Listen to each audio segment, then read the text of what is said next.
Good morning. All right, we're going to give it probably about one more minute. There was some people in the hallway still kind of making their way and trying to find where we're at. So we're going to give them one more minute to join us, and then we'll get going. Okay.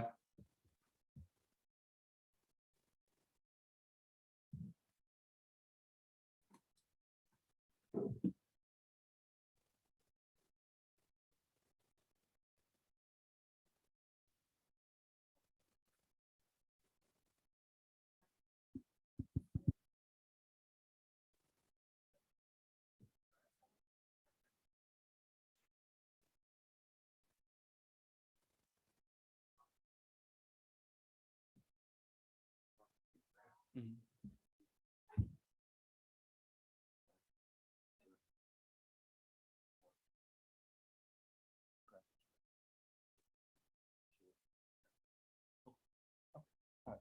Do you know if there's another?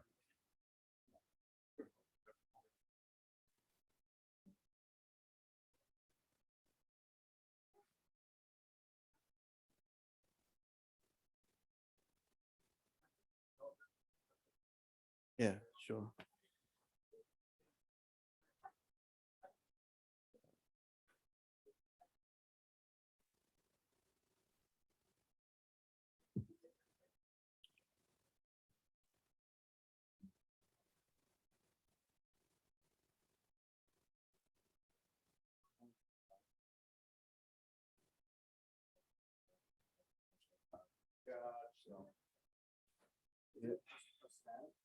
Yeah, it's just a static PDF.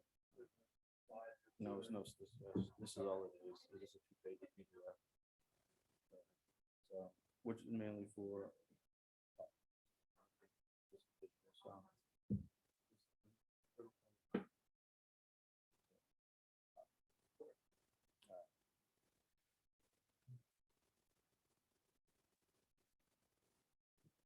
All right, so I guess we'll get going. So do I sound okay? Am I too loud?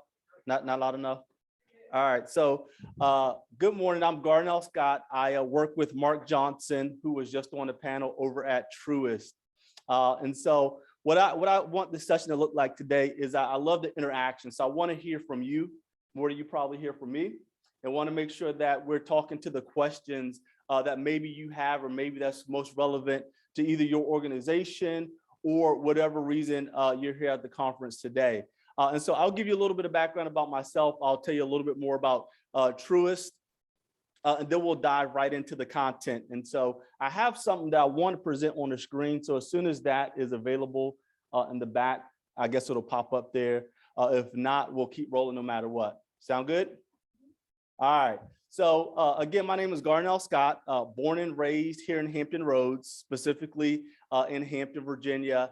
I went to Bethel High School, and anybody from the area know that's the same high school Allen Iverson went to. So I was just as good as basketball. No, just joking. No, I wasn't that good. But went to Bethel High School, and then went to Hampton University and studied finance over at Hampton University. And the reason why I decided to study finance is because I was in a program, actually something like this, and a guy came up and he said, "Hey, I'm a vice president of a bank. All I do is buy furniture. It's a really easy job. And by the way, I studied finance." So I said, as a 16-year-old kid, I could probably do that. That sounds easy enough. So I went to college and looked and studied finance. Come to find out, it actually was not that easy. But I stuck with it, and eventually you stick with it long enough, they graduate you. So that's what I did over at Hampton.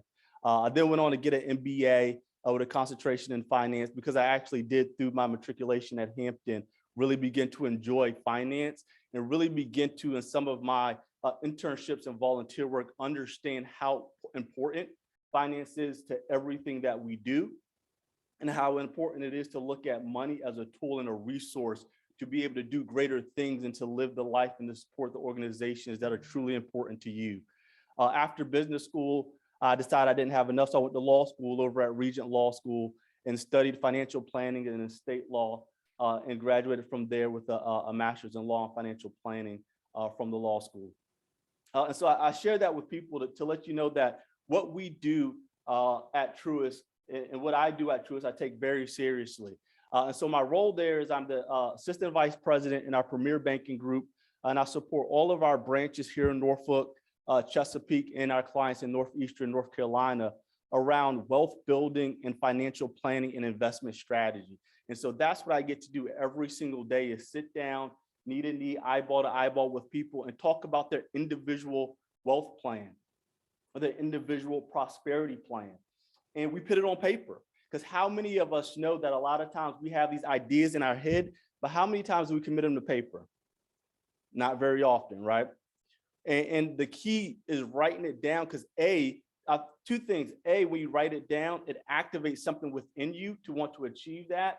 And B, in my opinion, is really gratifying to go back and look at what you wrote down 5 years ago, 10 years ago, and to see the progression that you maybe have made towards the goal, or maybe you made no progress and could kind of light a fire under you to kind of reignite something to begin to progress towards that goal again.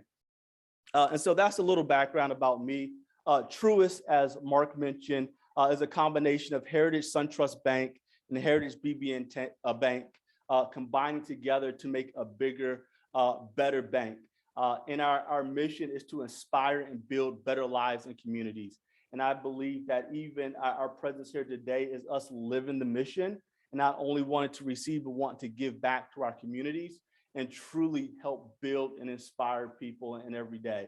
And so with that said, one of the key important parts to wealth building is home ownership, right? That is usually for most people where wealth building starts.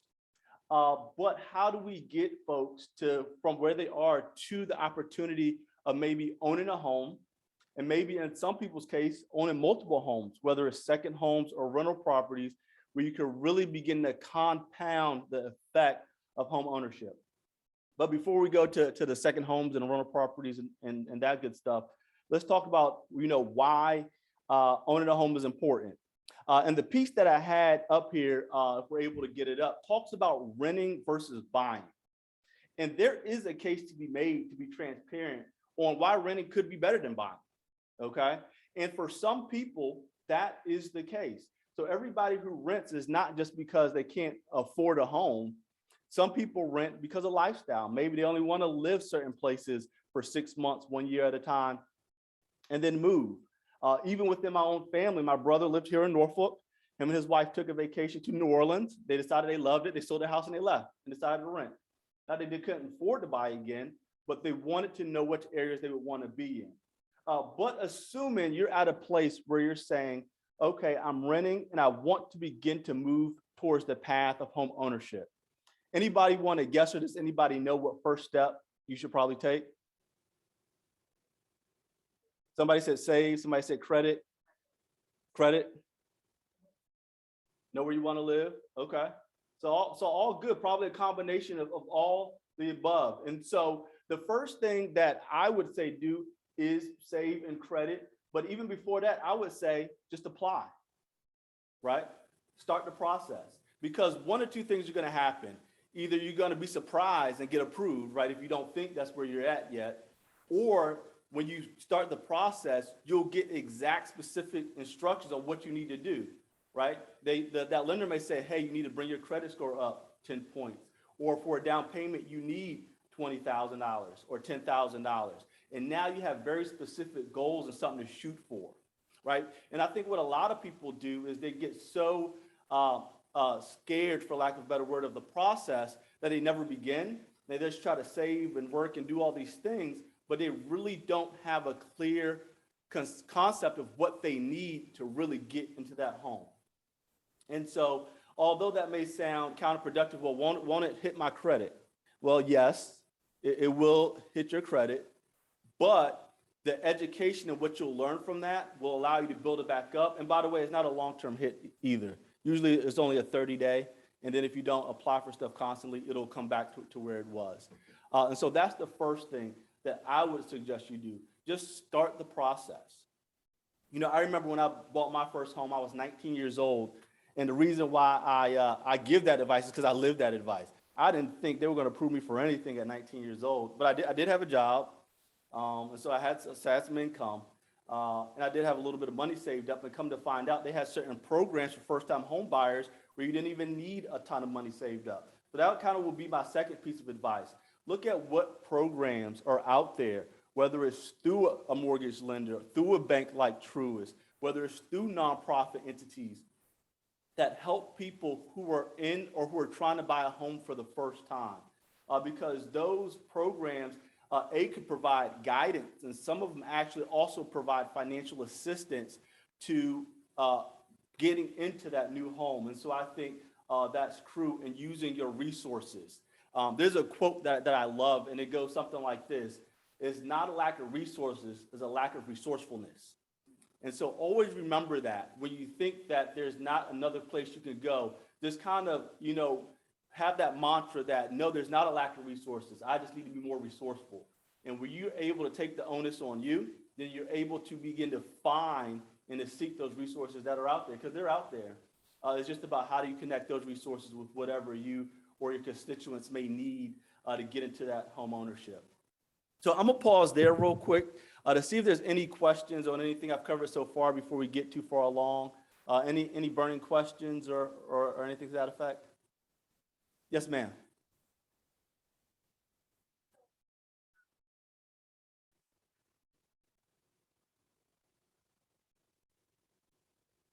Mhm,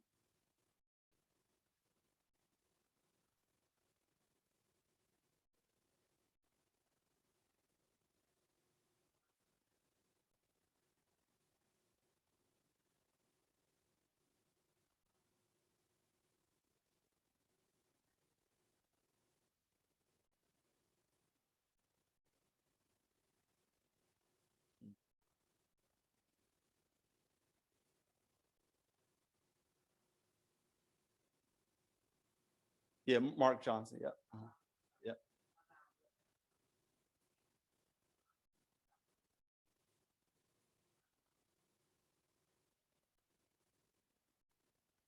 Mhm,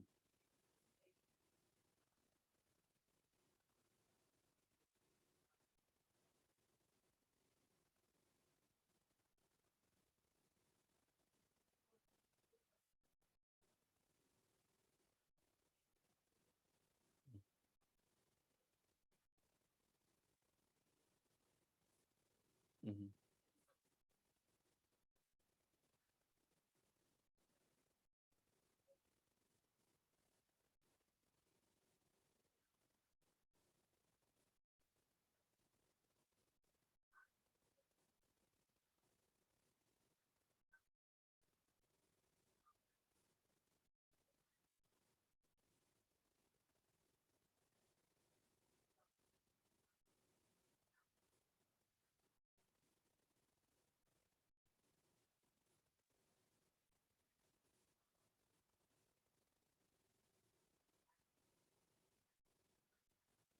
mhm.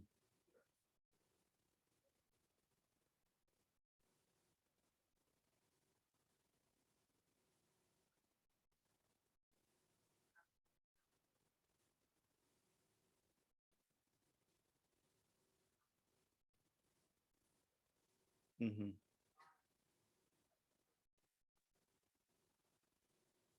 Yeah, no, so good question. So just I'm gonna try to summarize your question for the online audience.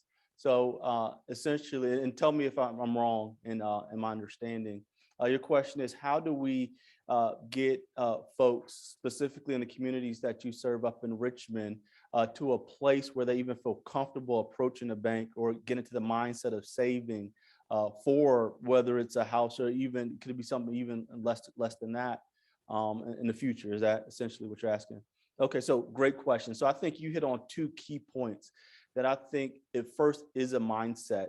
And you heard that from the big stage.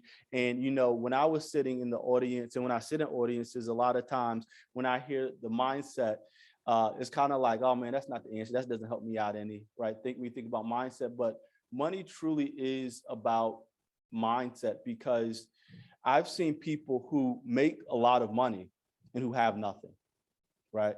Not because they don't earn it, it's because they don't keep it. Um, and so I think it absolutely starts there. And I tell folks too, when it comes to savings or investing, I don't care if you start with $10 a month, but you have to start somewhere and start in a place that you're going to be comfortable. And so if you think you can save 50, I'd rather see you save 10, because I don't want to see you save $50 and then go back next week and say, oh, I need that for X, Y, and Z. And so, Lisa Nichols, if you're familiar with her, has a quote on money that I love. And she says that there's 3 stages to money. She says the first one is you got to learn how to earn it, right? You got to learn how to get out there and earn some money, have some income coming in. And it doesn't matter what you're saving for. You have to have something coming through the front door, right? And she said the next level above that was to learn how to keep it, right? You got to learn how to earn it, then you got to learn how to keep it. And her story, she said nobody in her family ever had any money, so she didn't really know about keeping it, right? She knew how to earn it, but she didn't know how to keep it. And so that was the second stage to money. The third one, she says you have to learn how to grow it, right? And so first you have to learn how to earn it. Secondly, you have to learn how to keep it. And thirdly, you have to learn how to grow it. And a good part of this workshop is that's what we're talking about. How do you grow and build wealth through home ownership? And there's other ways to do it, right? But through home ownership is the most common way people grow wealth, and it's because it accomplishes a couple of things. A, we all need a place to live, right? Fair enough. So we all need a place to live. And when you pay your mortgage, you're paying down a big part of the principal, or you're paying down part of the principal, and obviously part of that's going to interest, but that principal acts almost like a savings account. And so at some point in the future, you would have built equity, or you would have built the house or money in the house that you're entitled to. And so if you sell the house at some point in the future, then you can make a profit. Or maybe if you don't actually sell the house, you have equity that you could tap into using instruments like a home equity line of credit that are usually given by a bank. So I hope that answers your question a little bit. Yep. Any other questions? Yes, sir.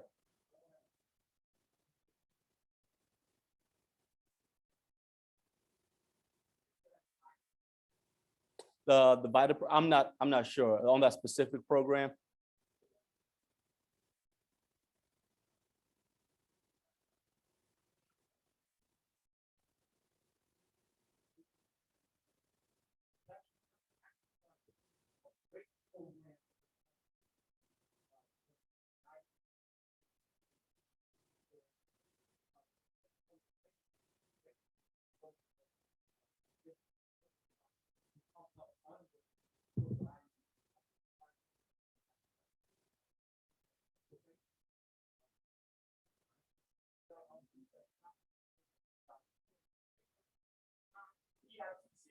Okay.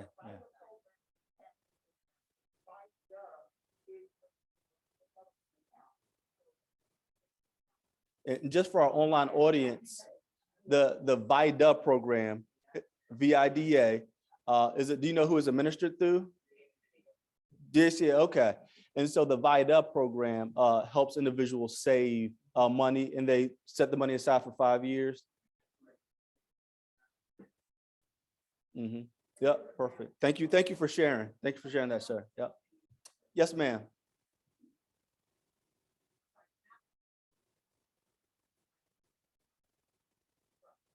Hmm. Good. That's good to know. Thank you guys for sharing.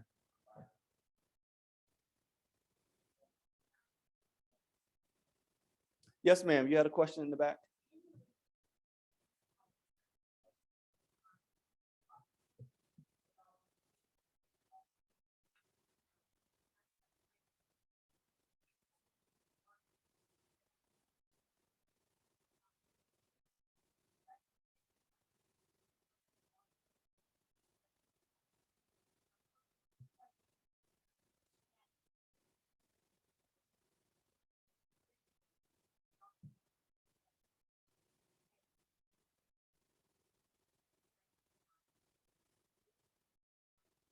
Yeah, so phenomenal question. So at Truist, the good thing is during the combination, we have a huge focus on low to moderate income households and capturing and educating folks maybe who are in the low to moderate income space around banking, and providing products to support them to kind of get started in the banking world. What we recognize, and as most of you know, that there's a lot of people who just are unbanked for whatever reason, whether it's a fear of banks, right? They've heard horror stories that somebody put their money in the bank and then it was all gone. Or, it's funny. I even hear comments from some of my older clients today who have plenty of money who say, I think about taking a part of it and sticking it under my mattress, right? Because it's still some of that mentality around banking that there's a sense of not being able to control once your money is there. But I think a big part of it is education, right? And so helping switch the mindset.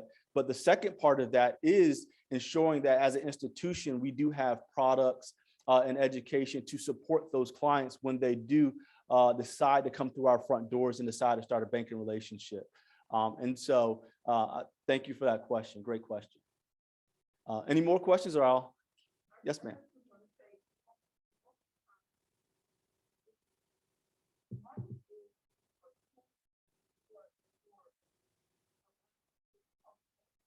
Mm-hmm.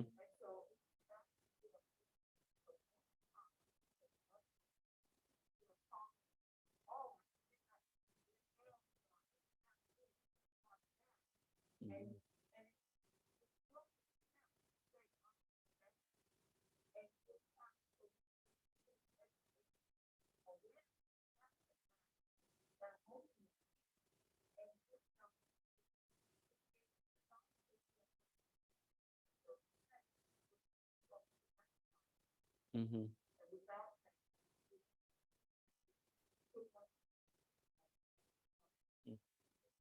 Yeah, so your question, I'm again summarize for our online audience is it's kind of a comment slash question that that there needs to be some education around the psychology of money or the way to think about it, because if not, then the cycle will kind of continue putting money in, taking money out, putting money in, and taking money out. And I think Neka made a good point on the platform when she talked about that everybody, no matter your social economic status, want to have a sense of pride about yourself, right? If you leave your house, you want to look decent or to your standards and so on and so forth. And so to your point, excellent point that, maybe you don't have all the financial resources you want, but you still want to get your nails done. You still want to feel good when you go out. And so the education around the psychology and the mindset of money, I think is super important. In the field of financial planning, we have a designation called the CFP, Certified Financial Planner.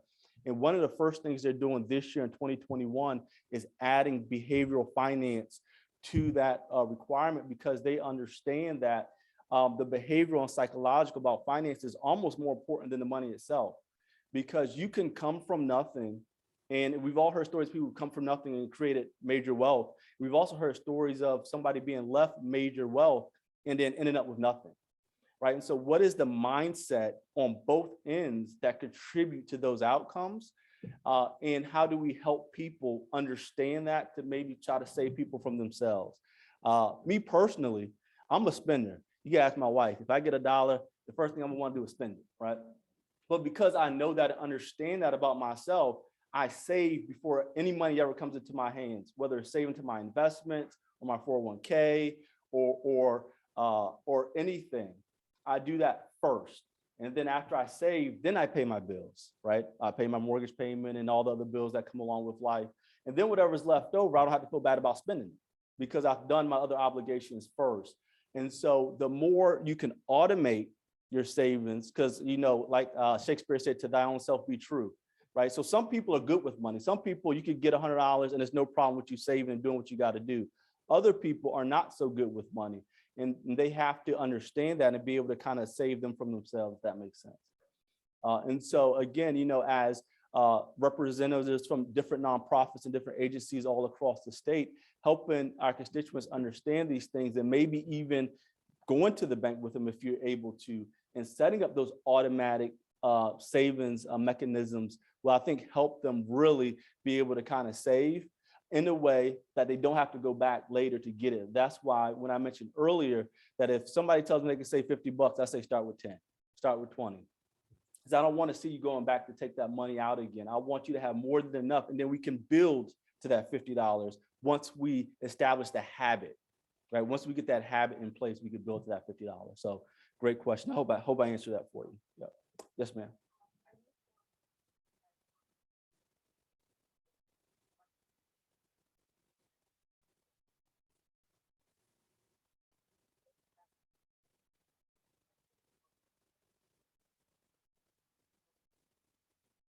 Yeah, so I'll answer this and I'll let you jump into Mark if you want to add to this. But we have a website. It's called Money Matters, and so if you just Google Money Matters Truist, what you're going to come is you're going to come up with a whole lot of educational articles and things that are very resourceful that you could kind of look and read and kind of get some insights. And the thing I like about Money Matters in those articles is that they're not long and that they're usually point by point. And so it'll give you 5 ways to save money, for example. Right? I don't know if that's a real article, so don't quote me on that, but it'll say something to that effect, and it'll give you some highlights so you could have some immediate takeaways from those articles. And so I think that would be a good place to start.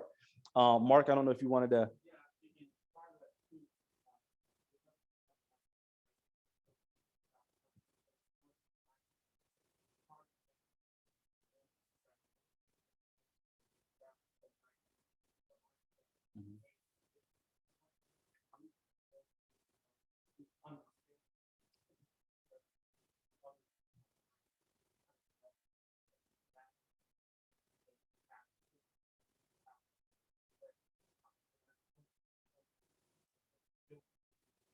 Mhm.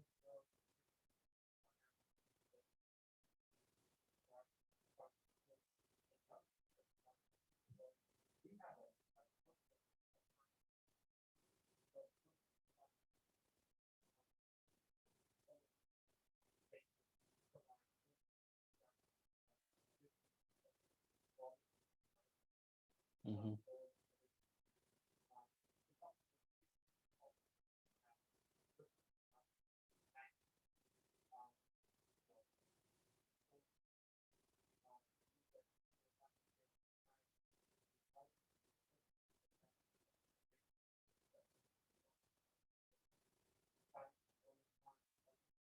Mhm.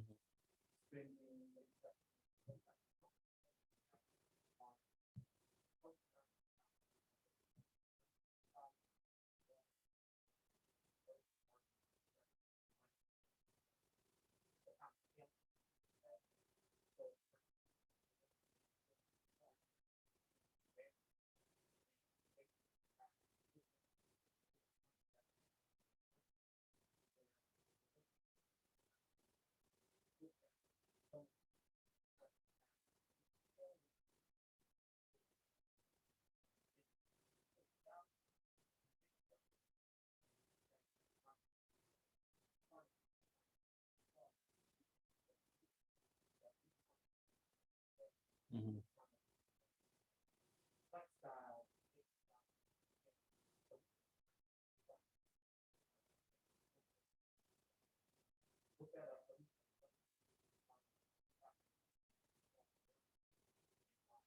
Mhm. Yeah.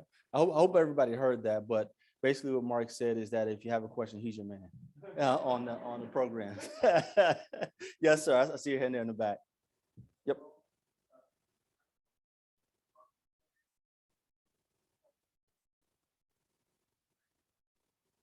Well, it's not necessarily strictly bank related. This particular workshop is really talking about home ownership and how that can help build wealth. Yeah.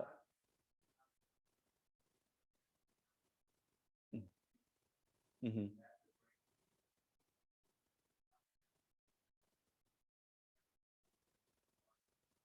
Mm-hmm.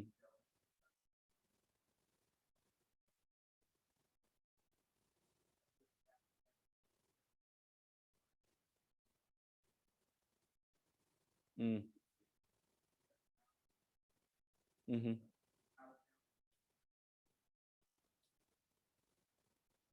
Yeah.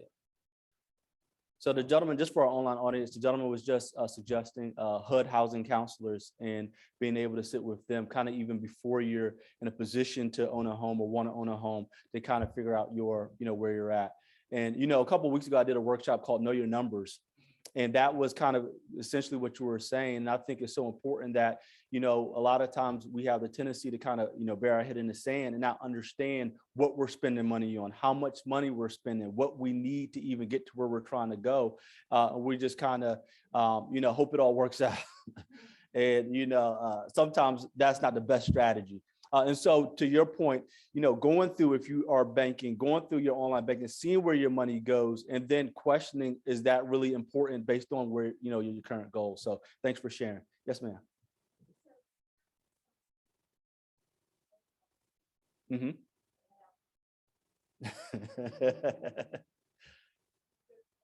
Mm-hmm. Yeah. So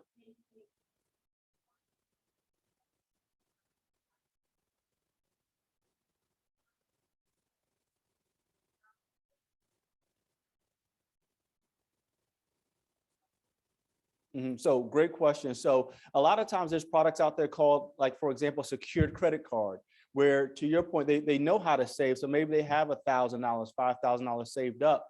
They can collateralize that against a credit card or a loan, and then begin to just pay back that loan as if it was a loan, and it will report to the credit bureaus to show some sort of payment history. Kind of the next iteration of that would be to get something like an unsecured credit card or a car loan, and then pay those back responsibly. And believe it or not, with just those 2 or 3 line items, that would help them significantly on a path to showing credit worthiness and really having a pretty strong credit score. So when they do go to make that home purchase, they have some credit to show for that. Kind of the other side they can do is, you can always, if they're that responsible and they have somebody in their lives who's willing to co-sign with them on something, if it's a bigger purchase like a home, then that's an option as well. And then you can always refinance in a few years and get the other person off if they don't want to be on there. So.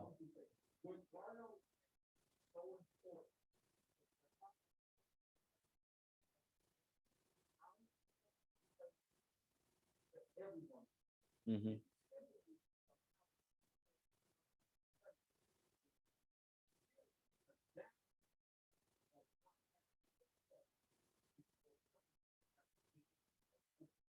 Mm-hmm.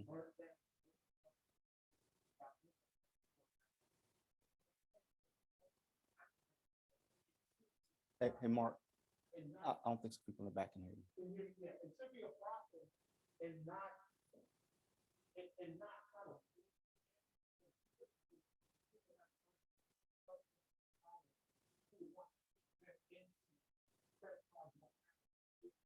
Mm-hmm.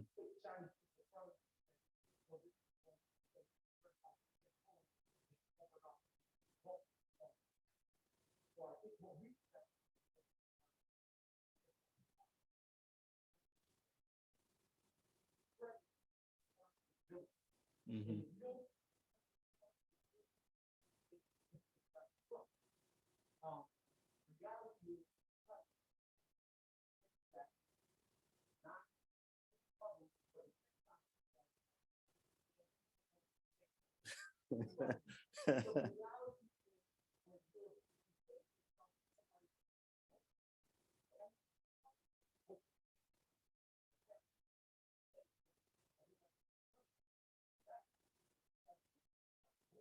Mm-hmm.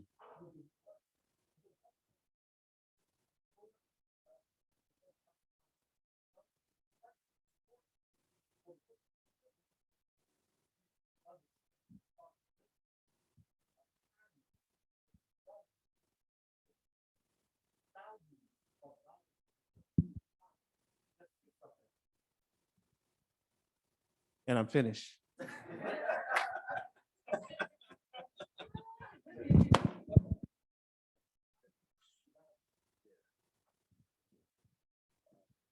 Good question. Did you have a follow-up to that, or was that your question?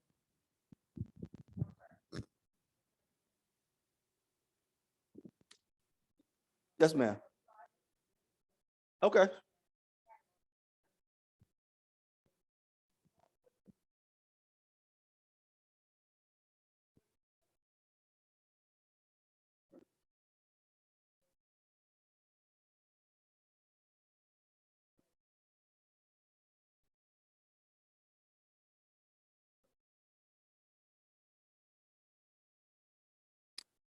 Yeah, so it's good to start with the money and mindset website, as far as resources that Truist has, because again, I mentioned this a little bit earlier, but We know Truist has a major commitment to low and moderate income, not only on the education piece, but also on making sure that we have programs and bank products to support folks who are just trying to get started or who may be currently unbanked to get them to banking. As far as resources outside of Truist, I would say that you're sitting in a phenomenal room of resources right now. And so definitely network here with your colleagues to get some of those resources. If you're looking for some place that has a concise, kind of one space that has concise resources that you can kind of go down and look and kind of choose based on the situation, I don't have an answer for that question. So maybe one of your colleagues among you do, but I don't have an answer for that specific question. Yep, great question though. Yeah.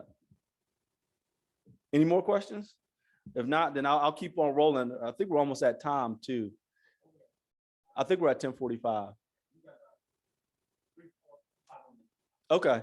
So I got 5 more minutes. So no more questions. I'll keep rolling. And so to wrap it up in this workshop where we talk about home as a wealth building engine, I think the reason that I'll leave you with that I think home ownership is so important is because it provides something we in finance we call leverage, right? And so what I mean by leverage is that if you put down $10,000 on a home, and that's 10% of the home's value, you now control an asset worth $100,000, right? You put down $10,000 and it's 10% of the home's value, you now control an asset that's worth $100,000. There's not many other places you can have leverage like that, where you can put down a small amount and be able to build equity on the big number. In the investment world, you will only get, you can only get the benefit of $100,000 if you have $100,000, right? And so home ownership allows us to do that, but it's a long game. And so we know that we won't buy it today and build equity tomorrow unless you just, get a really good deal, which is possible. But I think part of the mindset is we have to have a long-term mentality versus a lot of times, especially today, even in my generation of this microwave, want it today, get it tomorrow kind of mentality where we don't take time.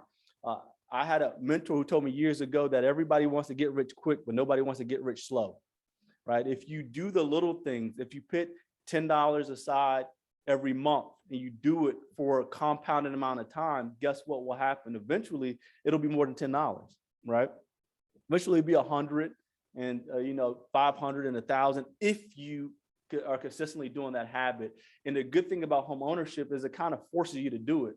Because if you want to stay in your home, guess what you're going to do every single month?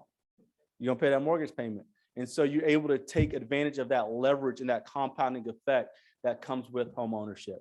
So I'll leave it there. If there's any other pressing questions, I guess we'll have a minute or two to take those. But if not, we are right at time at 10:45. Yes, ma'am.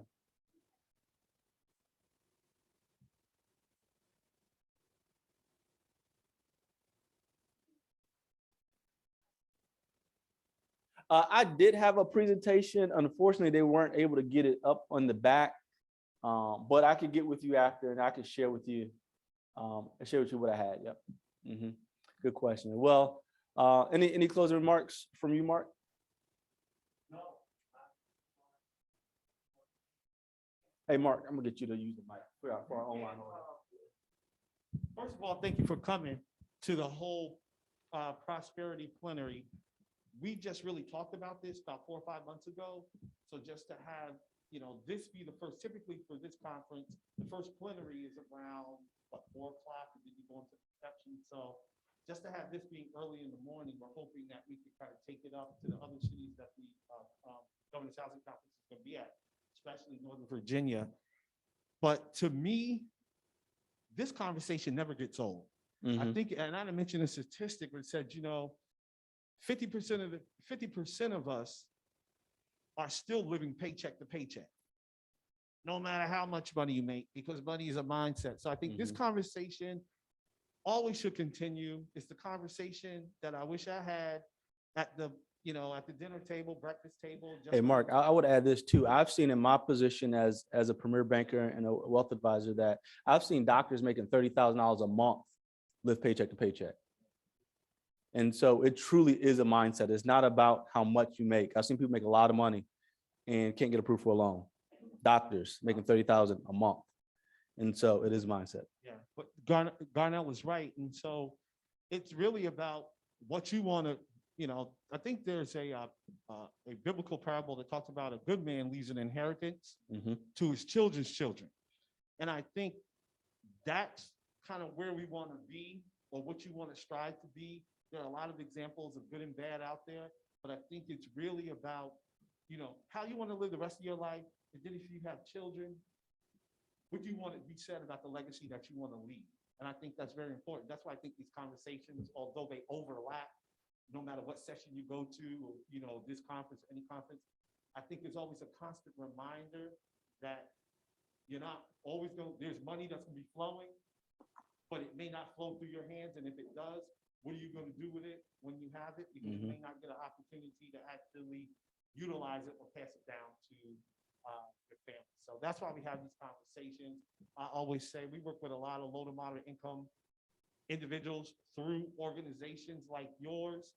I want to see stories from low to moderate income to be in wealth clients, where our wealth clients, we can say we created 100, 200 wealth clients who basically could get a car.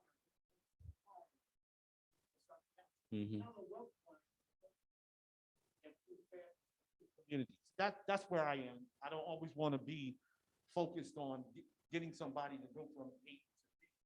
I want to be able to go from A to Z. That's what it's about. Then you use your money as leverage to do other things. Yep. Great. Garnell, thanks. Garnell is one of our sharpest superstars at the base around financial wellness. So I love working with him. As the story goes, Brian Ford was supposed to come. Brian Ford is our guru at the corporate level around financial wellness. He was the one that created on Momentum on up for the organization corporately. And he wasn't able to come because of family issues. Called Garnell. Garnell jumps right in and what have you. So knowledge base, if you guys think of anything or have any questions or just want to have a conversation, Garnell is the one to talk to. He does this on an everyday basis, working with individuals. Very, very, very acute and really getting you to think about where you want to be in years to come with your finances. So we really appreciate you taking time this morning to participate in this particular session. Sounds good. Thanks, Mark. All right. Thank y'all. I think there's a last session downstairs where we were with Ron Carley from the chamber around bias. So thank you.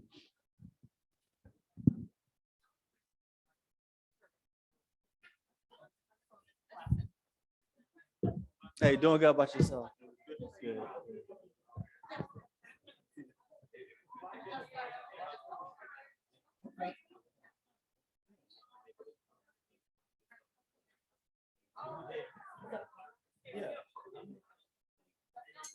Yeah, definitely.